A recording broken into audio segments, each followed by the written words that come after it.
राधे राधे, जय श्री कृष्णा। आप सभी भक्तों का आज की कथा में हार्दिक स्वागत है। भगवान श्री कृष्ण और श्रीमती राधा रानी की कृपा सदैव आप पर और आपके समस्त परिवार पर बनी रहे। दोस्तों, आज आप सुनेंगे माघ मास की कथा का 7वां अध्याय। और अब भगवान श्री कृष्ण का ध्यान करके आज की कथा का प्रारंभ करते हैं। कार्तिकेय जी बोले कि हे विप्रश्रेष्ठ, किस प्रकार एक वैश्य माघ मास के स्नान के पुण्यों से पापों से मुक्त होकर दूसरों के साथ स्वर्ग को गया, सो मुझसे कहिए। तब दत्तात्रेय जी कहने लगे कि जल स्वभाव से ही उज्ज्वल, निर्मल, शुद्ध, मलनाशक और पापों को धोने वाला है।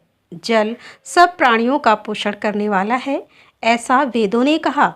तो मकर के सूर्य माघ में गौ के पैर डूबने योग्य जल से भी स्नान करने से मनुष्य स्वर्ग को प्राप्त हो जाता है। यदि सारा मास स्नान करने से अशक्त हो तो 2-3 स्नान करने से पापों का नाश हो जाता है। जो व्यक्ति थोड़ा ही दान करे वह भी धनी और दीर्घायु होता है। 5 दिन स्नान करने से तो चंद्रमा के समान सदृश शोभायमान होता है। इसीलिए अपना शुभ चाहने वालों को माघ मास में बाहर स्नान करना चाहिए। बाहर अर्थात नदी में या फिर कोई भी जलाशय हो। अब माघ मास में स्नान करने वालों के नियम कहता हूँ, सो ध्यानपूर्वक सुनो। अधिक भोजन का उपयोग नहीं करना चाहिए। भूमि पर सोना चाहिए। भगवान की त्रिकाल पूजा करनी चाहिए, अर्थात तीनों समय, सुबह, शाम और रात्रि में। शाम को संध्या काल में तीनों समय पूजा की जाती है। ईंधन, वस्त्र, कंबल, जूता, कुमकुम, घृत, तेल, कपास, रुई, वस्त्र तथा अन्न का दान करना चाहिए। दूसरे की अग्नि ना तपे, ब्राह्मणों को भोजन कराएं और उनको दक्षिणा दें तथा एकादशी के नियम से माघ मास के स्नान का उद्यापन करें। भगवान से प्रार्थना करें कि हे देव, इस स्नान का मुझको यथोक्त फल दीजिए और मौन रहकर मंत्र का उच्चारण करें। फिर भगवान का स्मरण करें। जो मनुष्य माघ मास में श्री गंगा जी में स्नान करते हैं वे 1000 युगों तक स्वर्ग से नहीं गिरते। जो कोई माघ मास में गंगा और यमुना का स्नान करता है वह प्रतिदिन 1000 कपिला गाय के दान का फल पाता है। दत्तात्रेय जी कहने लगे कि हे राजन, प्रजापति ने पापों के नाश के लिए प्रयाग तीर्थ की रचना की। सफ़ेद अर्थात गंगा जी और काली अर्थात यमुना जी के जल की धारा में स्नान का महात्म्य भली प्रकार सुनो। जो इस संगम में माघ मास में स्नान करता है वह गर्भ योनि में नहीं जाता। और भगवान विष्णु की दुर्गम माया माघ मास में प्रयाग तीर्थ पर स्नान करने से सब पापों को नष्ट कर देती है। माघ मास में प्रयाग तीर्थ में स्नान करने से मनुष्य अच्छे भोगों को भोगकर ब्रह्मा को प्राप्त होता है। माघ मास तथा मकर के सूर्य में जो प्रयाग में स्नान करता है उसके पुण्य की गिनती तो चित्रगुप्त भी नहीं कर सकते। 100 वर्ष तक निराहार रहकर जो पुण्य प्राप्त होता है वही फल माघ मास में 3 दिन प्रयाग में स्नान करने मात्र से ही प्राप्त हो जाता है। जो फल 100 वर्षों तक योगाभ्यास करने से प्राप्त होता है उतना फल सिर्फ माघ मास में 3 दिन प्रयाग में स्नान करने से ही प्राप्त हो जाता है। जैसे सर्प पुरानी केचली को छोड़कर नया रूप ग्रहण कर लेता है, वैसे ही माघ मास में स्नान करने से मनुष्य पापों को छोड़कर स्वर्ग को प्राप्त होता है।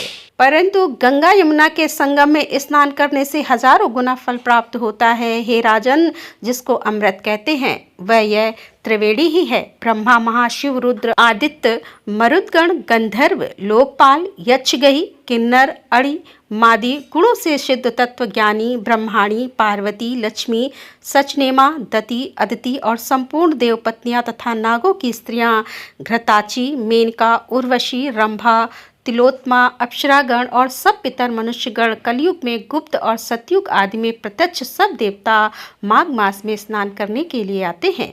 इन दिनों माघ मास में प्रयाग में स्नान करने से जो फल मिलता है वह तो ईश्वर ही कह सकता है, मनुष्य में कहने की शक्ति नहीं है। हजारों अश्वमेध यज्ञ करने से भी वह फल प्राप्त नहीं होता। पूर्व समय में कांचन मालिनी ने इस स्नान का फल राक्षस को दिया था और इससे वह पापी मुक्त हो गया था। अब कार्तिवीर्यार्जुन ने, हे ऋषि, अत्रि ऋषि की संतानों के हे शूर, यह कथा सुनाकर मेरा कौतूहल दूर कीजिए। तब दत्तात्रेय जी कहने लगे कि हे राजन, इस पुरातन विचित्र इतिहास को सुनो। कांचन मालिनी नाम की एक सुंदर अप्सरा थी जो माघ मास में प्रयाग में स्नान करके कैलाश पर जा रही थी। तब उसको मार्ग में जाते हुए हिमालय के कुंज से एक घोर राक्षस ने देखा। उस सोने जैसे तेज वाली, सुंदर कटी वाली, बड़े बड़े नेत्रों वाली, चंद्रमुखी, सुंदर केश और पीन पयोधर वाली सुंदर अप्सरा को देखकर उस राक्षस ने कहा कि हे सुंदरी, हे कमल नैनी, तुम कौन हो और कहाँ से आ रही हो? तुम्हारे वस्त्र और बेड़ी भींगी हुई क्यों हैं? तुम आकाश मार्ग से कहाँ जाती हो और किस पुण्य के प्रताप से तुम्हारा शरीर ऐसा तेजस्वी और रूप ऐसा मनोहर है? तुम्हारे गीले वस्त्र से मेरे मस्तक पर गिरे हुए एक बूंद जल से मेरे क्रूर मन को एकदम शांति प्राप्त हुई है। इसका क्या कारण है? तुम बड़ी शीलवान हो, इसका कारण मुझसे कहिए। अप्सरा ने कहा कि हे राक्षस सुनो, मैं काम रूपिणी अप्सरा हूँ। मैं प्रयाग में संगम में स्नान करने आ रही हूँ और इसी से मेरे वस्त्र भींगे हैं। अब कैलाश पर जा रही हूँ जहाँ पर श्री शिव निवास करते हैं। त्रिवेणी के जल से मेरी सब क्रूरता दूर हो गई, जिसके पुण्य के प्रभाव से मैं इतनी सुंदर और पार्वती जी की प्रिय सखी हूँ। जो आश्चर्य देने वाला उदाहरण मुझको ब्रह्मा जी ने कहा वो सुनो। मैं कलिंग देश के राजा की वैश्या थी। रूप, लावण और सुंदरता में अपूर्व थी। मेरी सुंदरता पर सारा नगर मोहित था और मैंने अनेकों प्रकार के भोग भी भोगे। अनेकों प्रकार के वस्त्र और आभूषणों की घर में कोई कमी नहीं थी। कई कामी पुरुष आपस में स्पर्धा ही से मृत्यु को प्राप्त हो गए। इस तरह उस नगर में बड़ी सुंदरता से यौवन व्यतीत हुआ और मैं वृद्धावस्था को प्राप्त हो गई। तब मेरे मन में विचार उत्पन्न हुआ कि मैंने अपनी सारी आयु पापों में ही व्यतीत कर दी। धर्म का कोई कार्य नहीं किया, दान, तप, यज्ञ आदि किया ही नहीं।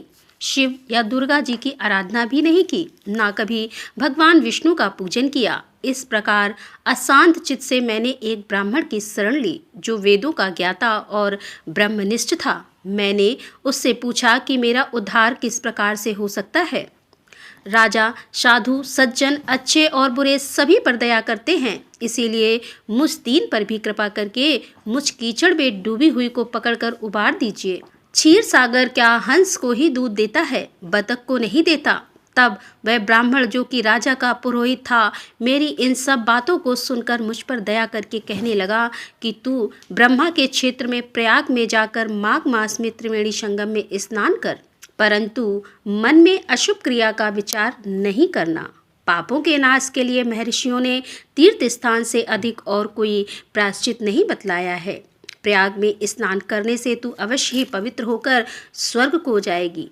हे भावनी, पुराने समय में गौतम ऋषि की स्त्री को देखकर इंद्र ने काम के वशीभूत होकर कपट वेश में उससे भोग किया था। इसीलिए ऋषि द्वारा श्राप दिया गया और उसका शरीर अत्यंत लज्जा युक्त होकर हजारों भंग वाला हो गया। तब इंद्र नीचे मुँह करके अपने पाप कर्म की बुराई कराने लगा। मेरु पर्वत के शिखर पर स्वच्छ जल वाले सरोवर पर एक स्वर्ण कमल से भरे हुए कोटर में घुस गया और अपने पाप को धिक्कारता हुआ कामदेव की बुराई करने लगा कि वह सब पापों का मूल है।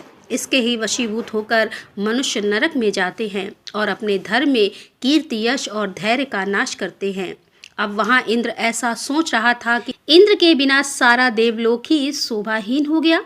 तब देवता, गंधर्व, किन्नर, लोकपाल इंद्राणी के सहित बृहस्पति जी से जाकर पूछने लगे कि हे महाराज, इंद्र के ना रहने से स्वर्ग ऐसा शोभाहीन हो गया है जैसे सतपत्र के बिना श्रेष्ठ कुल। इसीलिए स्वर्ग की शोभा के लिए कोई क्रिया सोचिए। इस विषय में देर नहीं लगानी चाहिए। तब बृहस्पति देव जी कहने लगे कि इंद्र ने बिना सोचे विचारे जो कर्म किया है उसका फल भोग रहा है। सुबह कहाँ है मैं वह सब जानता हूँ। फिर गुरुदेव बृहस्पति ने सबको साथ लेकर स्वर्ण कमलों से युक्त बड़े सरोवर में इंद्र को देखा, जिसका मुख मलिन और आंखें बंद थी। तब इंद्र ने बृहस्पति जी के चरणों को पकड़कर कहा कि इस पाप से उद्धार करके आप मेरी रक्षा कीजिए। तब बृहस्पति देव जी ने इंद्र से कहा कि प्रयाग में स्नान करने से ही तुम पाप मुक्त हो जाओगे। तब इंद्र सहित सबने ही जाकर संगम प्रयाग में जाकर स्नान किया और इस त्रिवेणी स्नान से इंद्र पाप मुक्त हो गया। तब देव गुरु बृहस्पति जी ने इंद्र को वरदान दिया कि तुम्हारे शरीर में जितने भग हैं सब नेत्र हो जाएं। तब इंद्र ब्राह्मण के घर से हजारों नेत्रों से ऐसा शोभित हुआ जैसे मानसरोवर में कमल शोभायमान होता है। जय श्री राम। माघ मास की कथा का आज का अध्याय समाप्त होता है। इसके आगे का वृतांत आप कल की कथा में सुनेंगे। और आज की कथा आपको कैसी लगी कमेंट बॉक्स में जरूर बताइए। कथा पसंद आई हो तो वीडियो को लाइक किए बिना तो बिल्कुल नहीं जाना और कमेंट बॉक्स में राधे राधे जरूर लिखना। तो दोस्तों मिलते हैं अगले अध्याय के साथ। तब तक के लिए राधे राधे। जय श्री कृष्णा। हर हर महादेव। जय भोलेनाथ की।